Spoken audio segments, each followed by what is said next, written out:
Hey, listen! Hey, listen. The fairy that's been smoking way too much.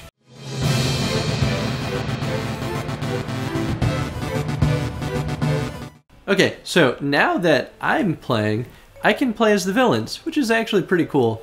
I mean, these are only 3 of the many villains, but let's talk about her. We haven't seen her yet, but I want to talk about her while we have a free moment here. Kujo, we're playing basically a Dynasty Warriors game. Did they have characters like this in Dynasty Warriors? Honestly, there may have been like a character where I was like, but it wasn't so over-sexualized that it was like, Jesus, Ivy from Soul Calibur, put your tits away. Now, are we not also playing a Zelda game? We are. Unofficially, but still a Zelda. It's in the Zelda universe. This is upsetting to me. There's absolutely... Okay, so I had issues with the Great Fairy, right? There's absolutely no reason why this character should be as sexualized. Absolutely no reason at all. It is insulting to any Zelda fan to have done this. It's saying something when Mortal Kombat's female characters have more of a legitimate and not sexualized nature than a character in a Zelda game. Yeah, it's upsetting. I have no idea why they thought that was a good idea, but they did it anyway. Yeah. So yeah, that's a thing that happened. That's upsetting. I didn't really have any, all other complaints aside, I really didn't have that many complaints about this game. I actually think it's really fun, and I think it's really well designed, even if it's very poorly written. But that's kind of like, that was the one thing that made me go, really? Really? This is okay, this is a thing. Alright, I guess you're just trying to get more sales by showing tits. I don't know. Like, that's unnecessary because the Warriors games have had enough momentum to still make enough money to then make new games and include new mechanics and keep the game moving forward. Both of these IPs put together has brought 2 rather large audiences together. And it was unnecessary. Nobody needed that. Yeah. I don't know. And I was like, okay, well maybe this is a Dynasty Warriors thing where they just love showing tits all the time. Honestly, no. I mean, at least from the characters that I can recall, they were pretty covered up, and some of them were they were like the girly girl or like the really high-pitched fucking annoying voiced little girl. It happened, but I don't know. That's frustrating. Also, I have issues with their interface design. So, there's a lot of shit that's happening in this, right? There's nothing that really tells us anything about the actual level, but there's many objectives, right? Like collect the gold Skulltulas, and the key. So I guess really, if you care about collecting the gold Skulltulas, you get you unlock things in adventure mode. Right. Why in God's name would you put that shit under warrior info? I expect to only see things relative to my warrior here, right? Well, lo and behold, here is what you need in order to unlock this gold Skulltula so you can kill it. Honestly, they could have had that as a little bonus thing under the map. Like, hey, to unlock a Skulltula, kill 1,000 enemies. Yeah, and even this is what is even this? Defeat condition, Link flees? Sometimes, okay. The idea is that, and 90% of the time it was actually useless because it was based on whether or not the player would survive. And even this is totally pointless because it's okay, well, I guess I know where everyone is, but they're going to immediately move as soon as the fucking game starts, so unless I could change where I started, then this is sort of arbitrary right now. Well, there are going to be certain... sorry, I shouldn't say going to be. You've been playing this one longer than I have. But in Dynasty Warriors, there would be instances where if you wanted to get a certain outcome of a battle, you needed to go and save this character, so you needed to know where he was at the start of the map. See, and that makes perfect sense, but you only get to know where the enemies are and where your current party is. Gotcha. And so I feel like it's totally unnecessary unless you're in the midst of the battle. Also, by the way, I am now the one on the screen, and Kujo is playing on the gamepad because we're doing 2-player. So I'm Link, and he is Impa. I got a hit before a cutscene happened. Too slow. Show me your move. It's been a little while since I've played, though, so I might be a little bit rusty. I don't quite remember all of the controls. Okay, so that's dodge. And then shield. And slicing is just waving around my Wii controller. How do I... Okay, that's bombs. How do I use these suckers? Not that. Not that. How do I use the bombs? Get out of here. But really though, how do I use bombs? Oh, it's on the top of the UI. Down on the D-pad? There we go. Bam.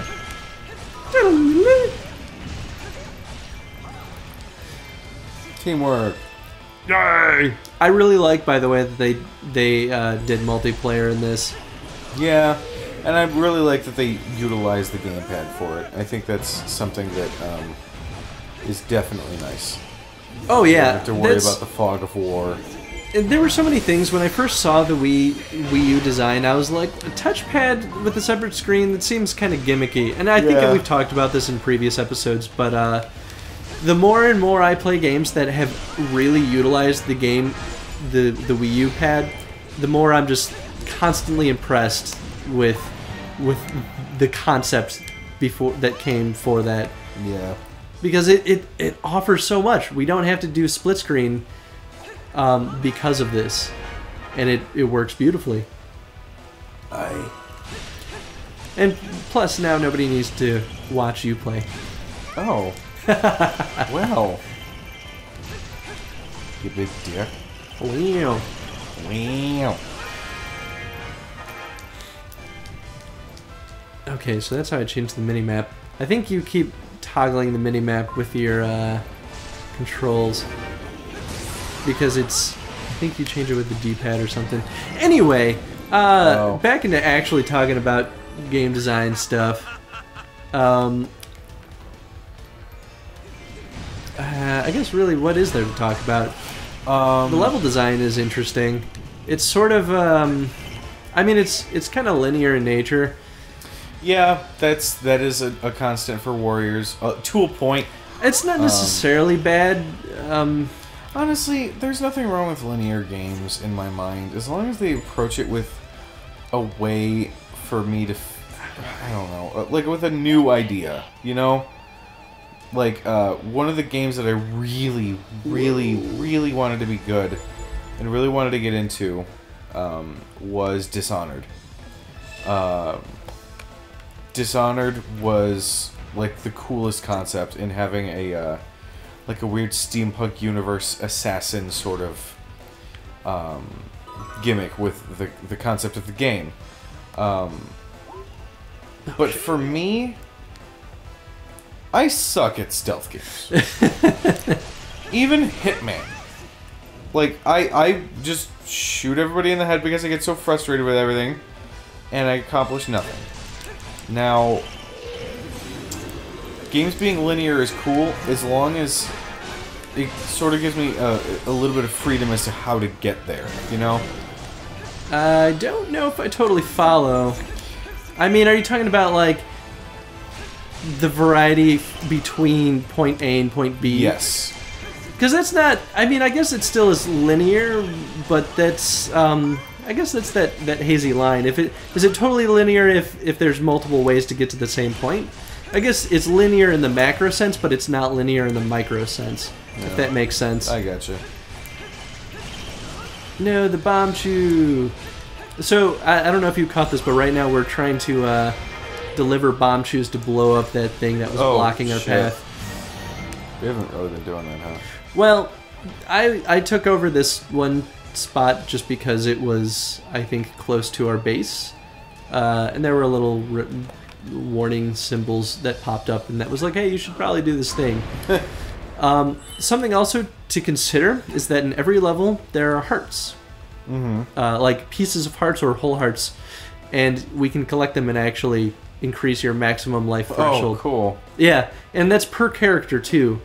So that's pretty useful if you can find it. I started playing this in hard mode, or in impossible mode. I don't remember what it is, and it's pretty damn impossible to sacrifice any amount of time to search for things like that. Where is the... Oh, there's the bomb shoe. Okay. So we just gotta kill anyone that's nearby. The bomb shoe. Hey, there you are. Well, look at you and your big fancy bombs. That's right. You be jelly. Bombs, in my opinion, are probably the only really useful item in this game. There's a couple of others. I don't know if you want me to spoil it for you, but they're not that exciting nor surprising for that matter. But there's like the boomerang or the bow and arrow. Bow and arrow is okay, actually. And then there's the hook shot. And it's like most of those are only good for environmental purposes. Like, and I don't mean like, oh, it's green energy. I mean like, right. You're trying to navigate and you can't get onto this high platform until you use the hook shot to latch onto it. Yay. The bombs, especially when you power them up, they can kill a crowd of enemies really quickly. But bombs also propel your enemies. So like when you're fighting tougher enemies that have health bars, bombs can throw them into the air, and it gives you a chance to break their blocks so you can actually land hits on them. If that makes sense. Yeah, I gotcha. Because otherwise they'll just sit there and, you know, block all of your hits all day. Yeah, that can be annoying. Yeah. So, yeah, I guess item design I don't think was totally balanced, but I don't know if it needed to be truly balanced to be good anyway. But it was just something that could have used improvement. Yeah, I agree. Also, most enemies that have health bars will drop items. Oh, that's good. So, I don't know... So there's more of an advantage to going after them. Well, right. To be totally honest, the little guys don't really matter at all. Literally, the only thing they're useful for are racking up your KO count, and you have to kill them in order to capture territories. But when they're not in territories, they sort of are pointless. I usually just skip past them, because why would I stop if there are big guys around? The big guys with health bars are the ones that can actually deal damage to your guys. And if your heroes die, then the battles get immensely more difficult. Well, more to come, I believe. But yeah, that's all for this episode. Yeah. Let's blow this up and then end the episode. Gotcha. Because he's basically right here. Right. Big old bomb shoe. I kind of wish there were giant bomb shoes in the Zelda games. Yay! We filled this gap by blowing up stuff. Anyway, we'll see you in the archives. See ya. Oh, Creepy. not a Poe. What are we gonna do, Impa? Use the power of love. Could it be? Sheik. Is it? It's Sheik. But if it's Sheik, then Zelda must surely be alive still, even though she disappeared at the battlefield. The princess isn't dead. Your real name. This is where the story starts, or the writing starts to get really, really bad. Isn't it like some weird, like, multiverse thing? No, actually, it has more to do with the fact that Zelda disappears conveniently. Sheik appears conveniently. Sheik looks a lot like Zelda. Sheik uses Zelda's harp. Yeah, that's true. It's just, it's so obvious at so many points. And we'll get to see more of that, but anyway. Oh, fuck. Super tired? I'm getting there.